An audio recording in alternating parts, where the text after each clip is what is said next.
Good morning, everyone. Today we're going to do a little review of this 2015 Honda Odyssey. This is the EXL trim, which was kind of halfway up the lineup for 2015. 2015 was the second year of the refresh of the fourth generation that came out in 2011. If you're looking for a video where we talk about this car's quirks and features, I suggest you look elsewhere. We're going to talk about the experience of the car in this video, how it looks, how it feels, how it sounds, how it drives. Honda Odyssey was equipped with a 3.5-liter V6, makes 248 horsepower, 250 foot-pounds of torque. Out of the factory, the engine came with something called variable cylinder management, where the engine could turn off 2 or 3 cylinders under light loads to save fuel economy. The owner of this car has deactivated that feature just after years of the cylinders going on, off, on, off, on, off. The vibrations weren't good for the engine. So the fact that we have all 6 cylinders running at the same time, and the fact that it's 40 degrees Fahrenheit out right now, might affect the fuel economy we achieve on today's drive. Speaking of fuel economy, in 2015, the Odyssey was rated at 19 miles a gallon city, 28 highway. That figure was later revised by the EPA down to 27 highway. We'll see what we get on today's drive. Let's talk a little bit about the styling. Fourth generation of the Odyssey, they made a drastic departure from before. They actually made an attempt to make the vehicle stylish.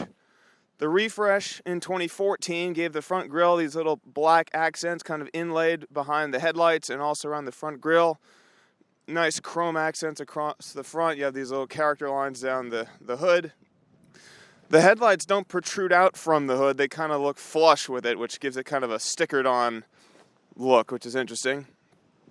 The main feature of this car is what people call the lightning bolt. So you have the character line that comes underneath the front headlights, over the front wheel arches, down under the doors, and then between the second and third side window, there's a little lightning bolt shape in there. Nice chrome trim around the door handles and the windowsill.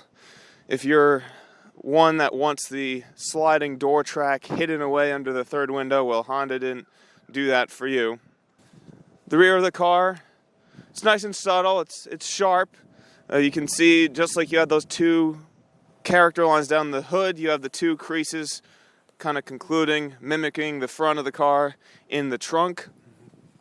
For a minivan, back in the day, this was considered stylish. Nowadays, you have the Toyota Sienna with all of its bulges and creases and Supra character lines. All right, here we are inside the 2015 Honda Odyssey. We'll kind of go left to right in the cockpit. The first thing that is immediately clear is Honda just went berserk with different textures throughout this car. On the door, on the top, you have this kind of fake wood grain trim. It is a nice padded material. You also have a padded material for the armrest, but it's a different texture. This is more of a classic leather. So you have soft wood grain, soft leather texture, hard leather texture. Around the door switches, you have a hard plastic that's just a plastic texture. You have a chrome finished door handle. On the dash itself, you have that hard leather texture. Up here, more hard leather texture, but a different color. Here you have kind of a matte plastic chrome trim. Way at the top by the window, you have more of that wood grain trim. More of the matte plastic trim. Hard leather grain trim. This center console, this is the touchscreen. There's actually 2 screens. This was part of the refresh in 2014. It's a bit confusing because these buttons down here control the screen up there, and then this screen's actually a touch screen separate from what's going on up there. It's kind of a mess. The climate is nice and easy to use. Nice buttons, knobs. Good job, Honda. Classic conventional gear shifter here. Forgot to mention this is connected to a 6-speed automatic transmission. In bright sunlight, this plastic is actually kind of a Barney purple color. So you have all these different textured plastics and padded materials all over the place. You have a nice corner window here for visibility. Up in front, Plenty of space. Of course, this is a giant box on wheels. That's what minivan's all about, is utility and space. You do have a powered front seat with power lumbar. It is not a sports seat by any means. You can see the seat cushion is all about cushion itself. It's very soft, it's very supportive, easy to kind of splay out on long road trips. Side bolsters are just there to kind of keep you in place. They don't expect you to throw the car around. The seat back, moderate support in the lower back, of course, adjustable power lumbar. Those lower back cushions as well, yep, just kind of hold you in place. They don't expect any crazy forces to throw you against the side of the seat. So the seat is all about support and cushion. The seat cushion angle doesn't necessarily adjust independently. When you lift it, the entire seat in one piece kind of tilts backwards. So you kind of have to adjust the seat cushion and then independently move the seat back forward again. Nice leather wrapped steering wheel, but again, multiple textures. You have this kind of fine leather trim here. You have perforated leather on the sides. You have everything's about texture. They couldn't decide what texture they wanted. They just did a little bit of all of it and then throw in Barney purple in the center console. Of course, you do have these power sliding doors that let you into the second row. Second row has captain's chairs. They can be taken out of the vehicle if you need extra cargo space. So, sitting behind myself at 6'1", I've put the second row seat as far back as it goes. Even with the front seat all the way down, I still have ample foot room. I have probably about 3 to 3.5 inches of legroom, although the very bottom of the seat is close to touching the bottom of my shins. The headroom, plenty of headroom, probably about 2.5 inches of headroom here. Second row does have its own independent climate controls. You have 2 seat back pockets. You have more cup holders back here. Controls for the power doors. The second row windows do lower. You do also have these sunshades if needed. A holy shit bar here in case mom's late to drive you to soccer practice. The seats themselves feel very much like the front seats. Maybe a tad less thigh support. Of course, you can't adjust. The only adjustable nature of these captain's chairs is the seat back angle. Seat cushion a little bit flatter, but still quite supportive, quite comfortable, cushy. You have armrests. Very good to be in the second row on a long road trip. The Honda Odyssey can either be equipped as a 7-seater or an 8-seater, or maybe even a 2-seater if you take all the rest of the seats out. If you take out the middle seat in the second row and use it as a walkway back to the third row, the third row is a 60-40 split. Right now I have the 60% up. So sitting behind myself with the second row all the way back, footroom is a little bit more compromised. It's not squished by any means, but I can't wiggle it a whole lot. You do have seat back pockets in the third row as well. Legroom is down to probably about 1 inch to 1.25 inches. The seat cushion in the third row is a bit flatter though, so as you move further back in the vehicle, you have less and less thigh support, unfortunately. Because of the rear wheel arches that are underneath this plastic trim here, it kind of pushes your thighs in a little bit, so if you're 3 abreast in the rear seat, much less room, much less shoulder room than in the second row. Headroom in the third row is down to about 1 inch. It's still totally appropriate, totally acceptable, even for adults, for I would say short to medium trips. A lot better than you'd find in the third row of a lot of SUVs. Back here, you do just have a lot of hard plastic trim. There's nothing. The armrests are hard. Everything's hard. When you have the seat folded flat, you just have a big flat floor. Otherwise, the seat folds. When the seat is up, it creates a big pit in the back for cargo. So that's the interior of the Honda Odyssey. It's spacious, it's roomy, it's accommodating, lots of practicality, and about 17 different textures for the front dash. Push button start. When the 4th Gen Odyssey came out in 2011, one of the primary changes they made to the way that the car behaves is they lightened up the steering effort. People complained that the second and third generation had too heavy steering. I have experience driving the second generation. My parents had a 2004 Odyssey, and I can confirm that vehicle had heavier steering than this. Had a kind of elastic, rubber bandy, direct feel. This still has some of that, but probably about 30% less steering effort.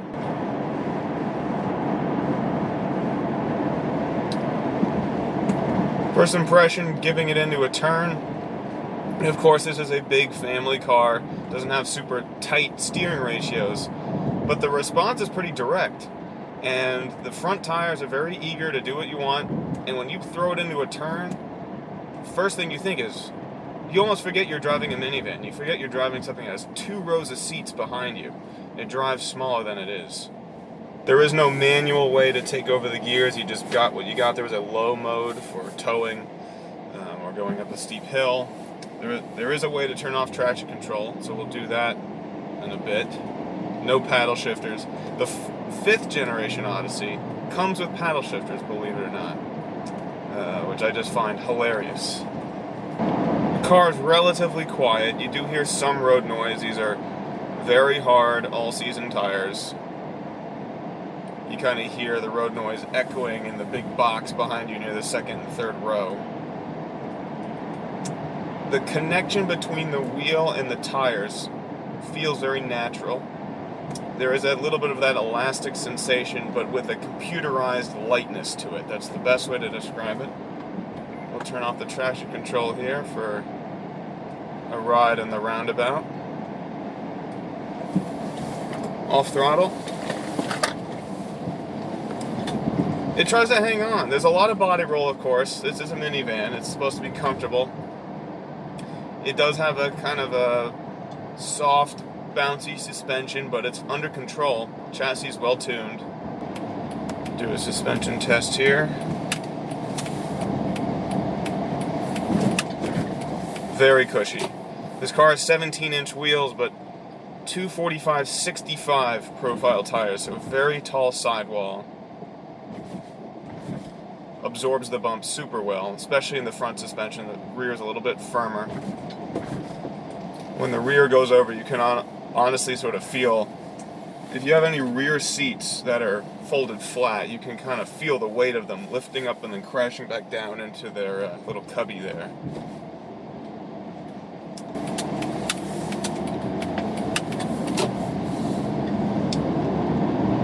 This 6-cylinder has plenty of power, eager to give you acceleration. The drivetrain doesn't try to hesitate and negotiate with you.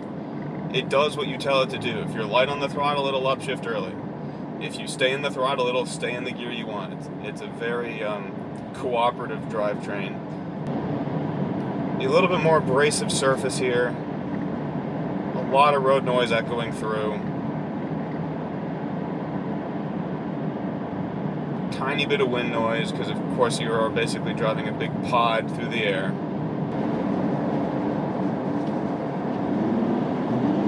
Good throttle response.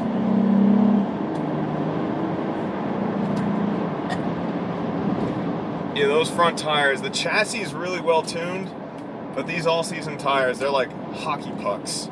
And also, like I said, it's 40 degrees out right now, so not a lot of grip to be had. Drivetrain, it upshifted once, realized it wasn't enough, did it a second time, and hung in there until I let off the gas. 65 miles an hour on the highway. We're showing probably about 1,800 RPM in 6th gear. Like I said, typically, a car that's out of the factory, somewhere around the center console, you'd see a green word that says Eco, and these are that variable cylinder management is turned on. Right now, all 6 cylinders are working right now, but we're showing over 40 miles a gallon. Yeah, there's more wind noise than road noise, but that's what this car is built for. It's built for road trips, built for long drives.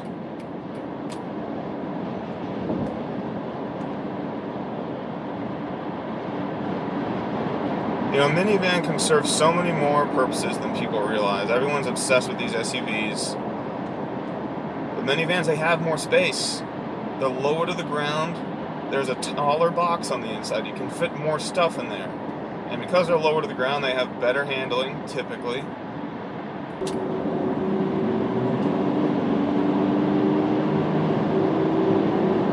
Yeah, when you get into 4th gear on the highway, plenty of torque. At 250 foot-pounds, it's not a rocket ship, but it's plenty to drive this car around. especially considering I'm the only occupant in it right now. Load this thing up with 8 people and it might be a different story. Right now I have the seat mounted as low as possible, and I still feel like I'm sitting kind of up. I feel like I'm sitting in a school bus a bit.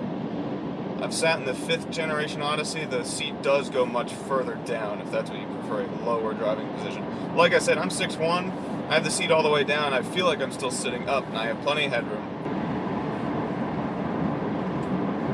Off throttle, yeah, there's some understeer. A lot of body roll, a lot of understeer. Putting the power into it, a little bit more understeer. I can hear the tires are on the edge of chirping.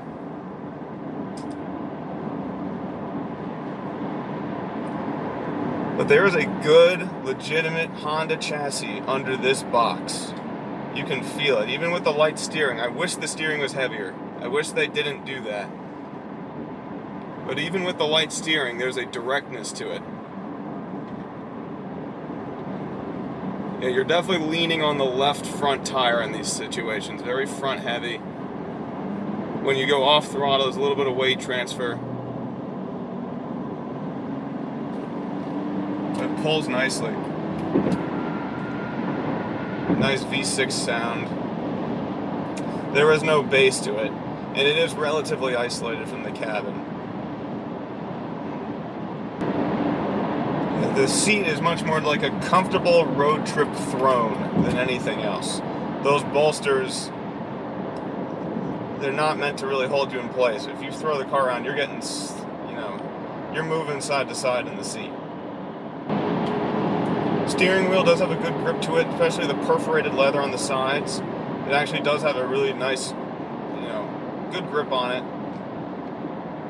It flattens out a little bit on the backside, so your fingers kind of are pushed outwards instead of being able to wrap all the way around the wheel, but it's a pretty good design.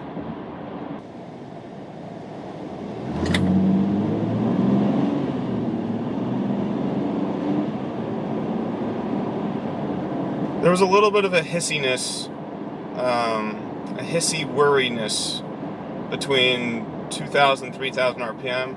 When you get above 3,000, 4,000, then this engine really begins to sing. You can feel the power behind it.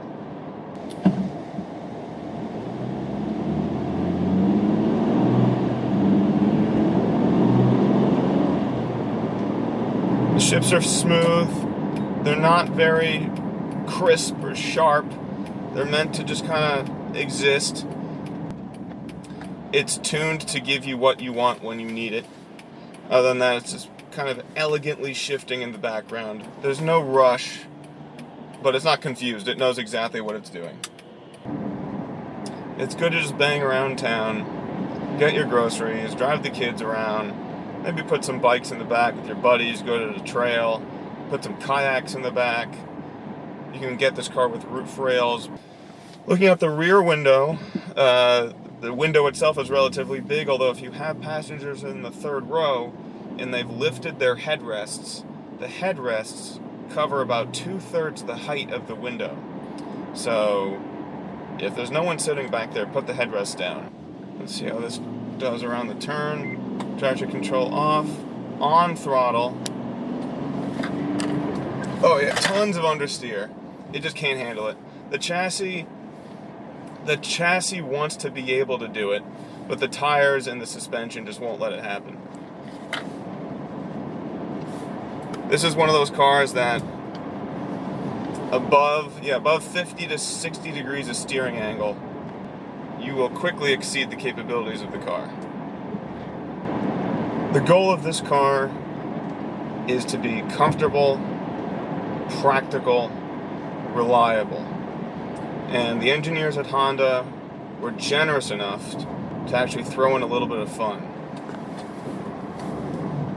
And when you start playing with this car, it will surprise you. It's not a sports car at all. But for a minivan, the expectations you come with to a minivan far exceeds those in terms of handling.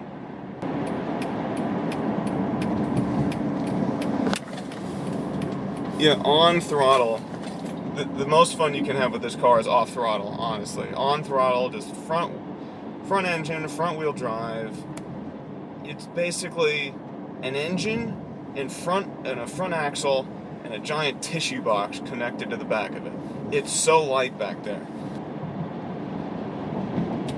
Over these little bumps in the road, you feel them, they come through, but it's not firm at all. You know, tiny little taps through the seat. Seat's cushy, the tires are cushy.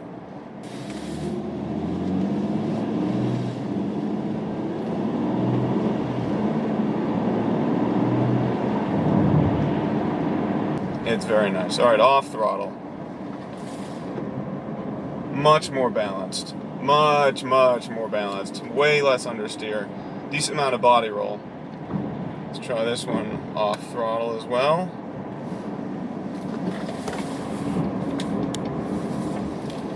It's actually relatively neutral, surprisingly.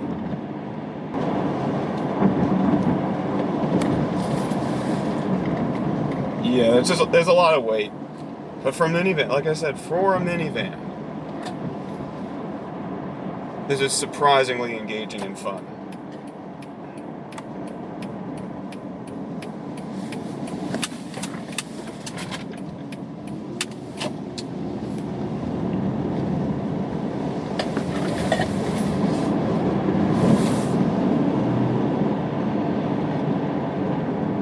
If you can get over the stigma of having a minivan, which, what stigma is there?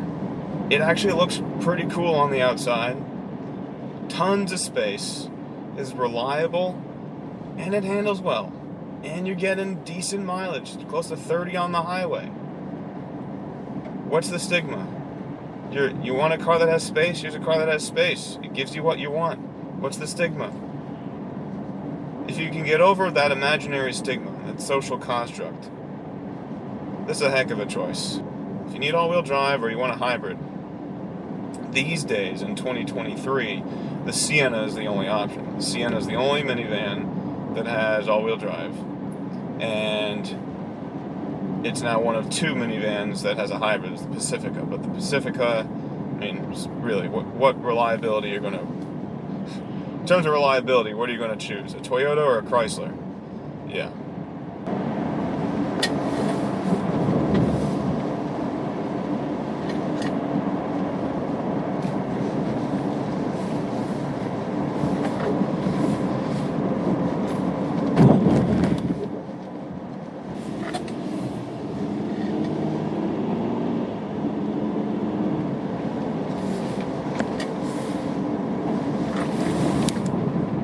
Yeah, those front tires, just not a ton of grip.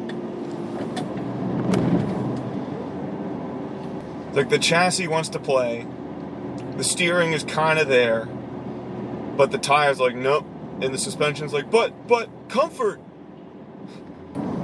Chuck it in here. Yeah, you can feel those tires skipping around, and the thermometer's saying 38 degrees, so... Not that I think it would do a ton better when it's warmer. Let's see, off throttle through here.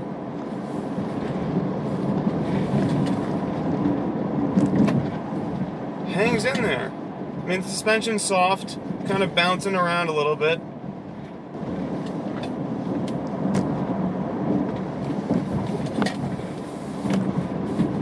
Understeer city, oh boy. And I actually had the traction control on for that, so.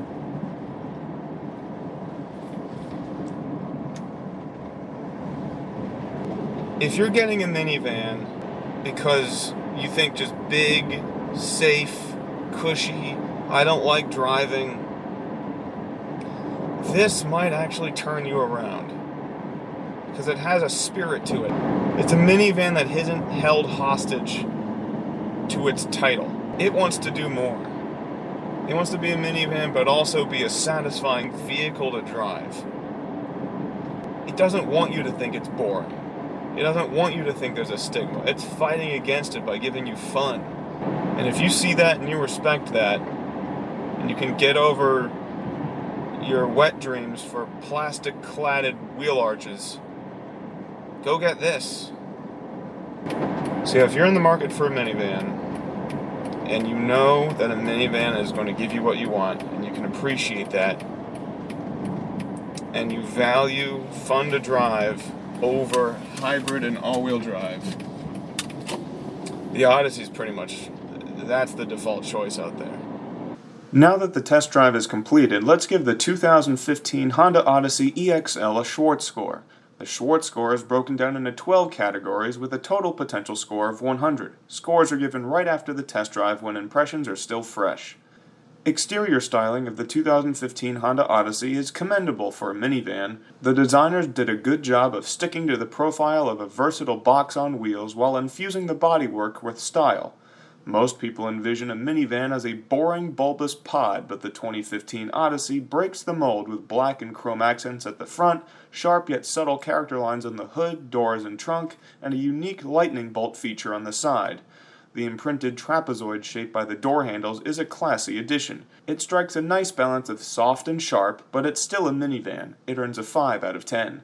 Interior materials are a bit all over the place. In the driver's view alone, there is chrome trim on the door handles, plastic chrome trim across the dash, soft wood grain textured material on the doors, and hard wood grain textured material at the back of the glare shield, soft leather textured material on the armrest, and hard leather textured material on the doors and across the dash, both in light and dark gray, fine textured dark plastic around the window and HVAC controls, and lastly a purplish black plastic around the touchscreen. While the overall design is simple and modern, the myriad of textures and hard materials is a bit off-putting. It gets a 4 out of 10 here. The front seats are what you'd expect from a minivan built for long drives and irritated parents. Supportive, comfortable, and adjustable. The EXL's powered front seats allow the driver to remain at ease as the hours tick by on the interstate with a wide seat cushion and back with modest but unintrusive bolstering. The only quirk is the inability to adjust the seat cushion angle independently from the seat back. These seats are not meant for backroad shenanigans, however, and still feel mounted a bit high even in their lowest position. Overall, they earn 8 out of 10. The second row's captain's chairs are almost identical to those up front. Sliding the seats all the way back provides ample foot, leg, and headroom. Access to 6 cup holders and an independent climate system makes the second row a lovely place to be for cross-country trips. Unfortunately, these seats lack the adjustability and therefore the overall support the front seats have. They get a 3 out of 5. The third row seats are roomy enough for adults, but perhaps not for longer stints. Headroom and legroom is less than in the second row, but still enough. Thigh support and shoulder room takes a back seat, no pun intended, and the occupants are surrounded by hard plastic trim. They get a 2 out of 5, totaling 5 out of 10. Road noise is acceptable in the Odyssey, but is constantly echoing about the cabin, especially towards the third row seats. On most road surfaces, the sound doesn't approach an annoying level, but it's difficult to ignore. 2 out of 5 for road noise. The 3.5-liter V6 has 2 distinct personalities. Below 3,000 RPM, where it lives most of its life, the engine sounds a tad uninspired, providing medium and high-toned whirring and humming. Those that are brave enough to push the engine are rewarded with a much brawnier, deeper V6 tone that exudes confidence and power. However, seeking the upper end of the Odyssey's power band isn't a pastime of its typical clients. 3 out of 5 here. In terms of acceleration, whereas 0 to 60 time below 3 seconds is a 10 and above 9.5 seconds is a 1, the Honda Odyssey with its 7.8 seconds 0 to 60 earns a 4 out of 10. The 2015 Odyssey is equipped with a 6-speed automatic transmission. However, there is no way to manually shift through gears, to the disappointment of no one. Throttle response meets expectation, and the transmission willingly adapts to how far the gas pedal is pushed. Most of the time it will upshift to save fuel, but doesn't hesitate to downshift to provide power. Shifts aren't sports car snappy, but instead are smooth and elegant. Overall, 4 out of 5 for Drivetrain. Handling isn't what people buy minivans for, but perhaps why one would choose the Odyssey. The chassis is responsive, and throwing the car around makes you forget there's over 10 feet of vehicle behind you. It simply handles smaller than it is. The Odyssey can make a doubting Thomas believe it is possible to have fun in a minivan. Nevertheless, it reaches its limits quite early. The soft suspension, front-biased weight distribution, and all-season tires bring the driver back to reality. There is moderate but not excessive body roll, and it is nearly impossible to go through a turn on throttle without understeer. The van behaves surprisingly neutrally off throttle. In the end, though, it gets a 4 out of 10. Steering feel can be detected by discerning drivers, but is otherwise disguised through an artificially light steering weight. Honda capitulated to clients' complaints and reduced steering effort in the 4th Gen Odyssey. There is a faint elastic sensation during more spirited driving and a hint of feedback from the road. It's a shame there isn't a driving mode to add some of the weight back for us crazy people who care about steering feel in a minivan. 5 out of 10. Ride quality in the Odyssey is its strongest asset. The suspension soaks up bumps and road imperfections beautifully, in tandem with the 65% profile tires. This minivan is soft and cushy, yet controlled in its demeanor, limiting unwanted bouncing and floating. It's not luxury car levels of refinement and isolation from the road, but sufficient for everyday or multi-day trips without reason for complaint. It earns an 8 out of 10 here. Visibility in the Honda Odyssey is manageable considering its size. The A, B, and C pillars are moderately thick, but the front corner window is a nice touch. In addition, while the rear window is reasonably large, so are the third-row headrests that block it. The lane watch camera feature, along with some other advanced safety systems, help minimize the dings that most minivans collect. Overall, 3 out of 5. This brings the Schwartz Score of the 2015 Honda Odyssey EXL to 55 out of 100. Lastly, the EPA rated the 2015 Honda Odyssey at 19 miles a gallon city, 27 highway. We achieved 25 miles a gallon during our test drive. On a scale where above 50 miles a gallon is a 10 and below 17 miles per gallon is a 1, the Odyssey earns 4 bonus points.